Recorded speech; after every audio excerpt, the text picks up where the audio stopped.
Bismillahirrahmanirrahim. Assalamualaikum warahmatullahi wabarakatuh. Saya Muhairikal Anani dengan NIM 19.28060 yang akan menyampaikan resume dari materi soft skill 2 tahap 2 dengan tema biografi Insinyur Muhammad Najik.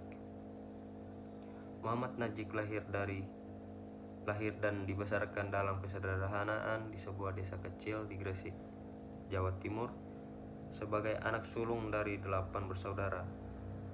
Ia telah memikul tanggung jawab besar sejak usia dini untuk membantu kedua orang tuanya. Kehidupan masa kecilnya dihabiskan dengan membantu sang ayah berdagang ikan di pasar tradisional yang terletak di tepi Sungai Bengawan Solo. Sebuah pengalaman yang menjadi fondasi awal pengenalan dirinya terhadap dunia kelautan dan perdagangan. Namun nasib keluarga mulai berubah drastis ketika pembangunan jembatan permanen di wilayahnya justru membuat pasar tempat ayahnya berdagang menjadi sepi ditinggal pembeli. Dampaknya, sang ayah mengalami kebangkrutan hingga terpaksa menjual sawah satu-satunya demi menyambung hidup.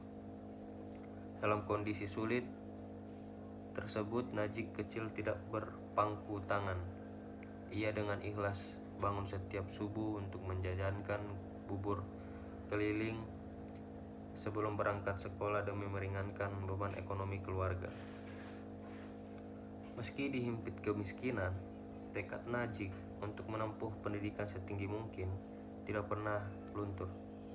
Kegigihannya membuahkan hasil luar biasa ketika ia dinyatakan diterima di Institut Pertanian Bogor atau IPB, salah satu kampus terbaik di Indonesia. Untuk memberangkatkannya ke Bogor, orang tuanya harus melakukan pengorbanan terakhir dengan menjual sebagian bangunan rumah mereka, sebuah modal besar yang disertai doa dan harapan tinggi agar putra sulungnya dapat mengubah derajat keluarga.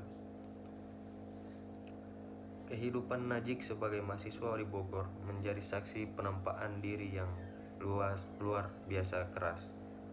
Sadar akan keterbatasan biaya, ia menjalani kuliah sambil kerja serabutan di berbagai tempat, mulai dari menjadi guru honorer di SMA, memberikan les privat, hingga bekerja sebagai penjaga perpustakaan kampus. Ia melakukan dengan penuh ketekunan. Berkat dedikasi dan tanggung jawabnya, ia bahkan dipercaya mengemban tugas sebagai ketua asrama mahasiswa, sebuah posisi yang membantunya bertahan hidup secara mandiri.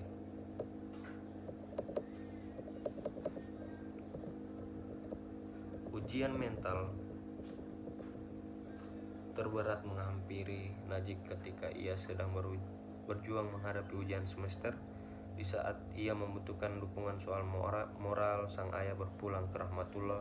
Namun ibundanya sengaja merahasiakan kabar duka tersebut agar fokus ujian putranya tidak terganggu. Meskipun sempat merasa terhancur dan ingin menetap di desa setelah mengetahui kepergian ayahnya, dorongan kuat dari ibunda akhirnya membawanya kembali ke Bogor hingga ia berhasil lulus sebagai salah satu wisudawan terbaik pada tahun 1984. Pasca lulus, Najik mengawali karir profesionalnya sebagai karyawan di beberapa perusahaan besar yang bergerak di bidang coklat dan pengolahan udang. Namun ambisinya tidak berhenti hanya menjadi seorang pekerja. Ia memiliki visi besar untuk mendirikan pabrik sendiri yang mampu memberdayakan masyarakat luas. Pada tahun 1992, mimpi itu mulai terwujud saat ia merintis PT Kelola Mina Laut KML Food. Melalui inovasi pengolahan ikan teri yang semula dianggap komoditas rendah, ia berhasil menembus pasar internasional, khususnya di Jepang, hingga usahanya berkembang pesat dan ia dijuluki sebagai sang teri menggurita. Di puncak kesuksesannya, Muhammad Najik tetap menjadi pribadi yang sangat religius dan rendah hati. Ia selalu menekankan bahwa kunci keberhasilan usahanya bukan hanya kerja keras semata, melainkan buah dari ketaatan spiritual seperti sholat, tahajud, duha, dan bakti kepada orang tua sebagaimana pesan mendalam dari ibundanya. Hingga akhir hayatnya, ia harus mengabdikan diri untuk menginspirasi generasi muda dan para nelayan, membuktikan bahwa kesuksesan sejati adalah ketika keberadaan kita menjadi rahmat yang memberikan manfaat nyata bagi semesta alam.